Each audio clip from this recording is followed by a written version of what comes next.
If you've been following any of the stories over the past several years about the movement of hundreds of thousands, millions of people illegally into the United States, you may have come across the phrase Darien Gap, and it's never really explained what it is. It's a physical place. It's between Panama and Colombia, and it is a gap in the Pan American Highway. In other words, if you want to get from South America to North America overland, you have to go through the Darien Gap, but it's very difficult. And yet, last year, at least 520,000 migrants crossed it to come here.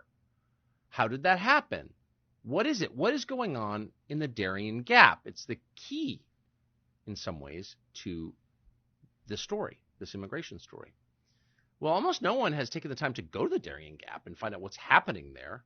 Leave it to a world-renowned biologist to do that, not a journalist, a biologist. That would be Dr. Bret Weinstein, who is the host, along with his wife, Heather, of the Dark Horse podcast. And he was just there last week because he wanted to see it for himself. We're honored to have him join us now to tell us what he found. Dr. Weinstein, thank you so much. Very good to be back with you, Tucker. So that was my feeble attempt to ad-lib an explanation of the Darien Gap, but can you a little more precisely tell us what it is? Sure. You did a pretty good job. The Pan American Highway is a road that literally goes from Prudhoe Bay, Alaska, to the southern tip of South America. It is unbroken but for a 60-mile stretch between Panama and Colombia.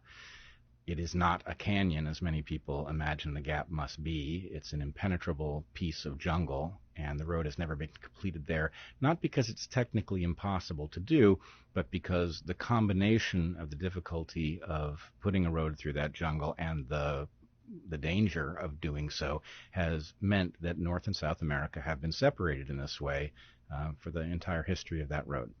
So you often hear people say it's a perilous journey to get across that 60 miles of the Darien Gap. Is that a fair assessment? It's beyond fair. Let's just say I did my graduate work not far from Darien. I did it in central Panama, and the jungle in the Darien Gap is someplace that one does not go without careful preparation. It is quite dangerous.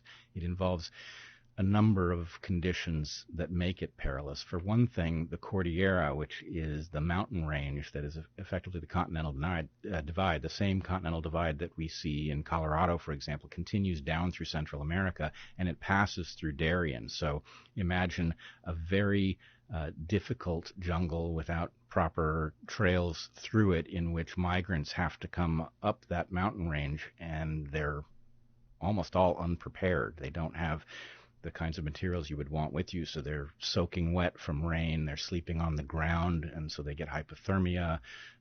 It's extremely slippery, so people are constantly sliding down hills, breaking limbs. They sleep in their shoes and get trench foot. It's a very treacherous journey, and the difficulty of it should not be underrated. So you wonder why there's not a permanent team of New York Times reporters there trying to tell the rest of us what exactly is happening. If 500,000 people move through there in 1 year, how did you wind up there? Well, I wound up there because Michael Yon had been sending me materials, thinking that I would be interested in what was taking place in Panama. And of course, I was utterly fascinated by what I was seeing. Now, some of your viewers may not know Michael. Michael is a former Green Beret who has refashioned himself.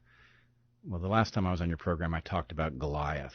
Yes. And if there's a Goliath, there's a David, and I would argue that Michael Yon is like David's eyes. He's been traversing the world trying to understand a story that as yet has no name, and that story is partially in the Darien of Panama, and it's all sorts of other places, including in various UN installations. There's some story that is difficult to piece together, and he's been physically traveling to all of its various epicenters and showing people. And that is the story of mass migration. Mass migration, I now think, is a piece of it. Now, when I went to Panama, I had a hard time explaining to myself why I was going, because those are the best trips, aren't they? Yes, they are. The serendipity of it is important, but it was hard for me to justify in my head going to such a place when it wasn't going to change the videos he had sent me were quite clear. So what was it I was going to learn by standing there that I couldn't also learn by looking at these things? Well, I'm very glad I went because it did actually radically change my understanding of what I was looking at for reasons I better understand now.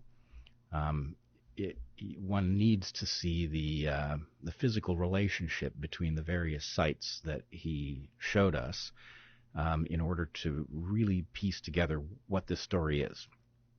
So you went, if I can summarize what I think you're saying, because you're a researcher and you wanted to know what's actually happening. The thing that gets de-emphasized when we talk about high-quality science is the degree to which it is informed by well-tutored intuition. So I had a sense that I needed to see it for reasons that my conscious mind wasn't certain of at the time, and I followed that, and I'm very glad I did. Follow your instincts. Boy, that is the lesson of so many moments in life. So what did you find, and what did you conclude? Well, I concluded a number of things, and the whole thing was so mentally disruptive that I'm still in the process of unpacking what it was and debating with myself about what it means. But I'll give you some basics. But I do have to ask something of your audience. There's part of this that is just me reporting what I saw and what I learned from Michael and others on our trip. And there's part of it that's me speculating, and I'm trying to do it as responsibly as possible because a great deal hinges on what the actual explanation for what we looked at is. So when I'm speculating, I'm going to be careful to tell you that that's what I'm doing, and people should, treat hypotheses as hypotheses and nothing more. But the first place that this trip really changed my understanding was I went down thinking that I was going to see a migration. And other people have called it an invasion. And there's something troubling to me about the tension between these two things. I mean, which is it? And I came away with the sense that it's probably literally both. And the way that manifests is you have a massive movement of people through the Darien from Colombia. Now, I did not know when I went down. I now know that most of those people actually start in Ecuador. And the reason they start in Ecuador is that Ecuador has a policy where they don't require a visa. So people coming from all over the world can land in Quito, Ecuador, find their way through Colombia, move through the Darien, and if they survive it, which not all of them do, they can then get relatively directly all the way through Central America into the U.S. But that's not all that's going on. So we went to several of the, I guess you would call them, transit camps. These are places where people who have come by whatever route to Darien, where they recover if they're injured, and they have to accumulate money, because even if they set out on their journey with enough money to buy a bus ticket to get them through Central America, by the time they've come through Darien, almost all of them have been robbed. And much worse, actually. People are being robbed, women are being raped, and lots of people are dying.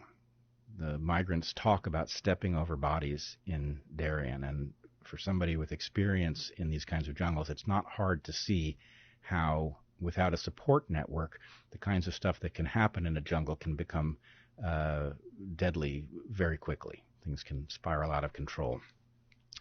So you have all of these migrants from all over the world. Many of them are South American, but that is by no means the whole story. People are coming from the Middle East. We met Afghans. We met people from the Caribbean, Haitians. There are people from Yemen, Iran.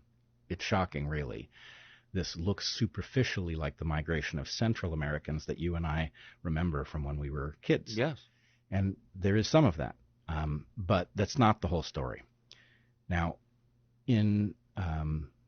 there's a camp we went to called Canan Membrillo. It's on the Canan River at the town of Membrillo. And Canan Membrillo, we were allowed to walk around at will, and we could interact with the migrants at will. We were allowed to take pictures. There was no concern about this. We just had to check in with the Senafront. The Senafront is the Panamanian Border Authority. But once we had checked in We were on our own, and people were interested in talking, including migrants. So we had many conversations with migrants. And these migrants, I have to tell you, when they come to the southern border of the U.S., they get through on the basis that they are political refugees. They aren't. When we talk to them in the transit camp, everybody tells the same story. They are fleeing economic collapse, and they are fleeing in the direction of what they perceive to be economic opportunity. And of course, in American law, these two things are very different. We protect people who are seeking political asylum, but we do not offer automatic economic asylum. And the reason for that is fairly clear.